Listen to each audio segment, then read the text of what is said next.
Y uno de los temas planteados importantes que tenemos en esta noche de Concierto Sentido es esta grave denuncia que ha realizado el doctor Hugo Trobant.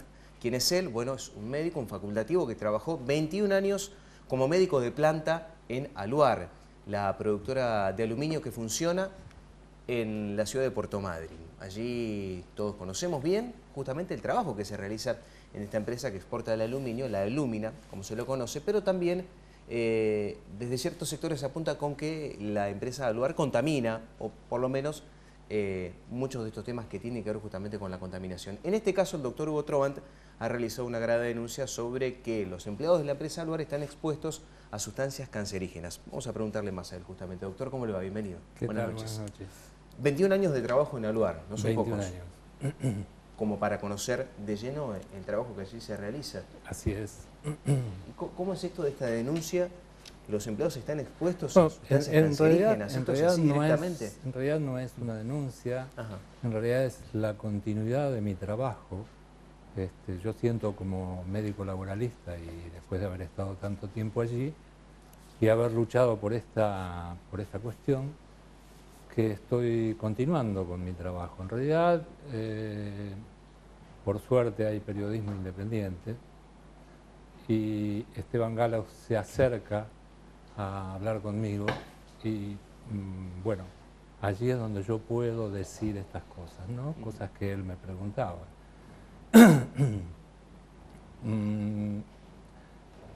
Todo está referido fundamentalmente a un sector de planta donde existen sustancias cancerígenas y donde pudimos demostrar que había niveles elevados de exposición, lo cual supone un riesgo para la población trabajadora de ese lugar. Al mismo tiempo se pone en riesgo a la salud de las familias porque llevaban la ropa con el contaminante a su casa y eso, por supuesto, pone en contacto con la sustancia cancerígena a la familia. Es como que los trabajadores funcionan como agentes multiplicadores de esta exposición. Exactamente, así es. Hice muchos reclamos verbales durante 10 años para que se tratara de establecer fehacientemente las condiciones de trabajo en ese sector. No obtuve respuestas, es decir, obtuve respuestas equívocas por parte de Goldman y por parte de Sabati, que me expresaban que no había riesgos para las personas. Simplemente con eso, digamos, una respuesta quizás infundada desde lo médico, digo, ¿no existían riesgos o le trataban de fundamentar que no existía riesgo por tal y tal motivo? Por motivo de los controles ambientales que ellos hacían. Cuando en el año 2009 podemos hacer controles biológicos, es decir, controles a las personas, a ver cuánto tóxico recibían inducido por la eliminación de un metabolito de esos tóxicos, encontramos que la exposición era una exposición importante, que en realidad sí existía riesgo y que los elementos de protección personal no eran los adecuados. A partir de allí inicié una serie de pedidos, la empresa accedió a a planificar cambios, esto estoy hablando del año 2009, luego de algunos vaivenes, ¿no? El ingeniero Ricci quiso hacer una consulta con expertos, que se hizo, el profesor Escarlato vino y el ingeniero Méndez, y sus conclusiones fueron las mismas. Existía riesgo, los elementos de protección personal no eran adecuados, los operarios llevaban la ropa con el contaminante a su domicilio, no habían sido capacitados acerca del peligro de estas exposiciones. Y a partir de allí, bueno, se empezaron a planificar algunas medidas que obviamente estaban motivadas porque se demostró que la exposición peligrosa existía. Pero medidas, digamos, que se realizan adecuadamente o solamente para cubrir el momento y no tienen ningún tipo de, No. de sustento. Las medidas tendían a terminar Cuando usted tiene una exposición a sustancias peligrosas, lo primero que tiene que hacer es tratar de terminar con esa exposición, de evitar la exposición.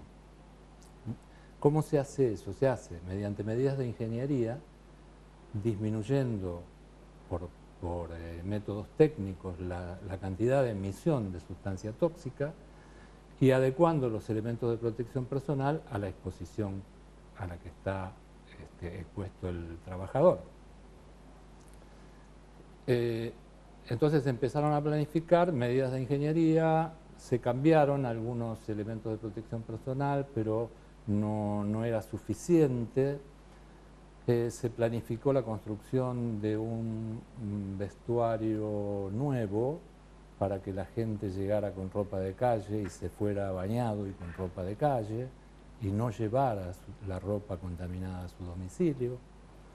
Se planificó también un comedor nuevo porque estas sustancias usted las puede respirar, sí, se absorben por piel, por el contacto, digamos, por el solo hecho de estar en el ambiente, por las vías aéreas, y además las puede ingerir. Si usted...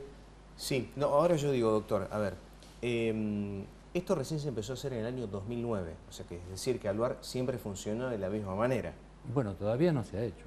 No se ha hecho. Hasta donde yo sé, no quisiera equivocarme, pero todavía no se terminó el vestuario, la gente se sigue llevando la ropa contaminada. O sea que siempre ha funcionado igual, de la misma manera, con esta hasta exposición ahora y este traslado de las sustancias para con la sociedad madrinense, digamos, porque muchísimos trabajadores de allí son integrantes de la sociedad de Puerto Madryn.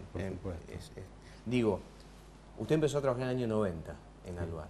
21 años después, el 28 de diciembre del año pasado, hace muy poquito, fue despedido. Sí. ¿Por qué? ¿Qué le dijeron? Sin causa. Despido sin causa, al cual pueden recurrir. Después de 21 años suena raro, digamos, un despido sin causa. Sí, sobre todo porque fueron 21 años sin un apercibimiento. He tenido diferencias con la conducción, por supuesto, ¿quién no las tiene?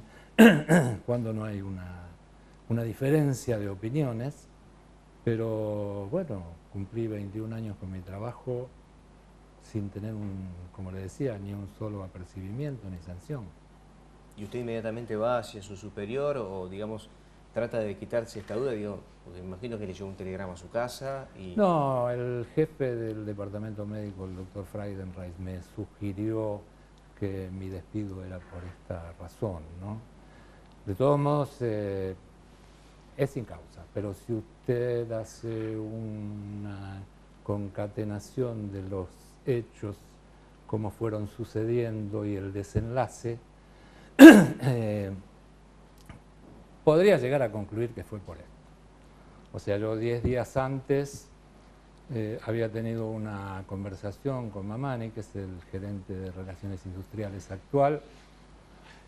Previamente le había pedido que tratara de convencer al ingeniero Ricci de que llamáramos a la gente que se había retirado, que controláramos a la gente que pasó por el sector pero que está trabajando en otros sectores. ¿Por qué razón? Porque supongamos que usted termine hoy con la exposición peligrosa, pero hasta hoy la tuvo. Entonces, durante 10, 15 o más años, usted va a estar en riesgo de desarrollar una enfermedad. Por consiguiente, me pareció que era obligación de la empresa al menos informar a esa gente que se había retirado que tenían que hacerse controles porque podía aparecer una enfermedad, que ojalá no aparezca nunca, pero el riesgo existe. El Mamani me llamó después y me dijo, mira, lo hablamos con Ricci y no vamos a hacer esto, no vamos a hacer esto, no vamos a controlar a los jubilados. Digo, mira, discúlpame, yo sigo insistiendo, yo voy a tratar de seguir insistiendo para que se logre hacer eso. Me parece que es humanamente necesario hacerlo. No se puede dejar a gente que colaboró con el crecimiento de la empresa, que dedicó muchos años de su vida a trabajar allí, y no advertirlos, por lo menos, de que está corriendo un riesgo. Mucho se habla, y por supuesto está en el... Perdón, 10 sí, días después me despidieron. 10 días después lo despiden. Ahora digo, mucho se habla de los empleados o ex empleados de Aluar que padecen el cáncer o algunos que han muerto justamente por cáncer. ¿Hay un estudio o algún número que se lleve en cuanto a la cantidad de estas personas? No hay estudios hechos. No hay estudios hechos. No hay en la empresa. Tenemos una lista que se ha hecho en base a memoria nada más, pero tampoco se han seguido a las personas que se retiraron de la empresa. Y, por desgracia, en el país solamente en pocos lugares hay estadísticas de incidencia de cáncer, por ejemplo. Además de las enfermedades bronquiales que puede dar, enfermedades de piel, etcétera, etcétera. Pero no hay estudios de incidencia. ¿Qué es estudio de incidencia? En las enfermedades, por ejemplo, como el SIDA, son de denuncia obligatoria. Denuncia obligatoria quiere decir que todos los médicos, cuando detectamos una enfermedad, la denunciamos a las autoridades. Con el cáncer no sucede lo mismo y con muchas enfermedades no sucede lo mismo. Por consiguiente, es muy difícil hacer un seguimiento, porque hay cánceres que se curan. Entonces, lo que tenemos son índices de mortalidad, pero no de incidencia. Por supuesto que ha habido casos de empleados de Aluar que han tenido cáncer, que algunos han muerto, pero es difícil establecer una relación causa-efecto indudable. Si se hiciera esto que usted había propuesto, justamente de controlar a los jubilados de Aluar, quizás se podría avanzar más en el tema. Cuando usted estuvo expuesto a una de estas sustancias y corre el riesgo, yo hace un tiempo di el ejemplo del reactor en Japón. Ajá. Las personas que estuvieron expuestas a radiación corren el riesgo, entre otras cosas, de padecer un cáncer de tiroides. ¿Qué es lo que se hace en esos momentos en los lugares serios, en los países serios? Se hace lo que se llama prevención secundaria, que son controles, diagnóstico precoz, para que si aparece el cáncer de tiroides, se opere y pueda curarse. Claro, actuar rápidamente. Exacto. Si usted no hace esa prevención secundaria, puede ser que esa persona no se controle y que cuando se detecte la enfermedad ya sea tarde. Estamos hablando justamente de una cierta cantidad de operarios que trabajan en el área, en la planta justamente de Aluar. ¿En qué sector? Porque no estamos hablando en sí de todos los trabajadores de Aluar. El sector es el sector de molienda, fundamentalmente, el más conflictivo. Allí concurren operarios de Aluar, que trabajan específicamente en la formación de ánodos, gente de mantenimiento, personal de limpieza de empresas tercerizadas, otras personas que son tercerizadas también, que cumplen otras funciones, etcétera, etcétera. ¿Qué tipo de trabajo se realiza allí en Molienda? ¿Se trabaja directamente con la lúmina o con otro? No, allí no hay alúmina. Aquí el tema es la brea. La brea. La brea puede buscarlo en cualquier sitio de internet. Es un cancerígeno potente que contiene sustancias que se llaman hidrocarburos policíclicos aromáticos. Algunos de estos hidrocarburos son cancerígenos. Lo que se hace en molienda es conformar los ánodos. ¿Vio esos cubos negros que se ven desde la ruta? Sí. Bueno, esos son los ánodos que se utilizan después en el proceso de electrólisis. Para hacerlos se mezcla con coque y con resto de ánodos que quedan. Se calienta la brea, se mezcla brea, coque y restos, se calienta y en ese momento, bueno, emite muchos vapores, además del polvillo de brea. Esos vapores se condensan, se transforman en polvillo y la gente que está trabajando con ellos los absorbe. Eso fue lo que vimos, ¿no? Que los elementos de protección personal no eran adecuados. Usted puede trabajar con sustancias peligrosas, pero tiene que hacerlo con los elementos de protección personal adecuados. Es decir, que hasta donde usted sabe esto todavía no ha cambiado, esto sigue así.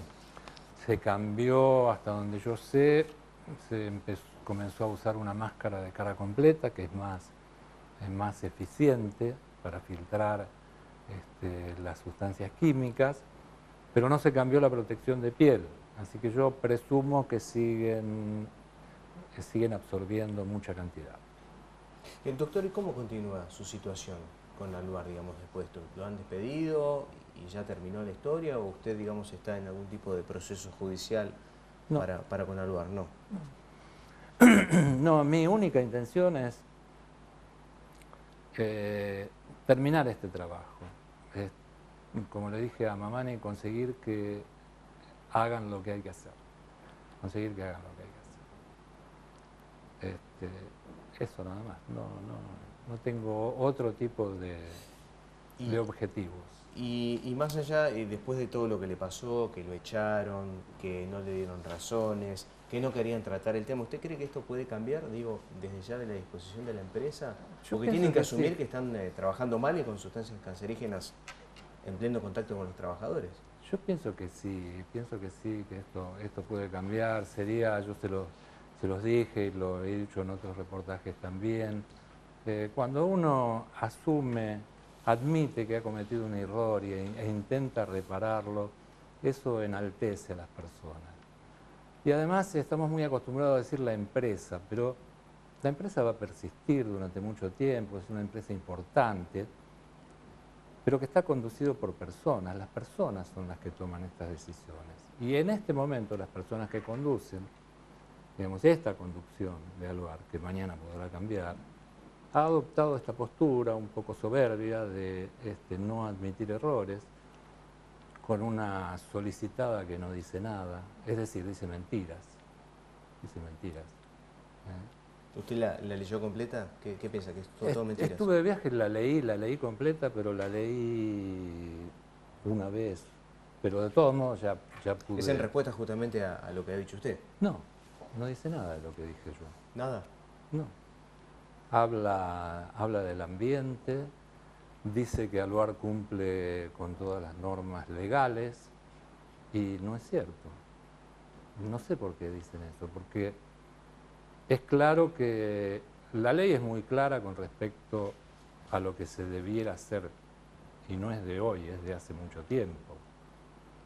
Por ejemplo, la ley dice que cuando se trabaja con este tipo de sustancias, la empresa está obligada a darle ropa limpia al operario y no permitir que saque la ropa sucia de la empresa.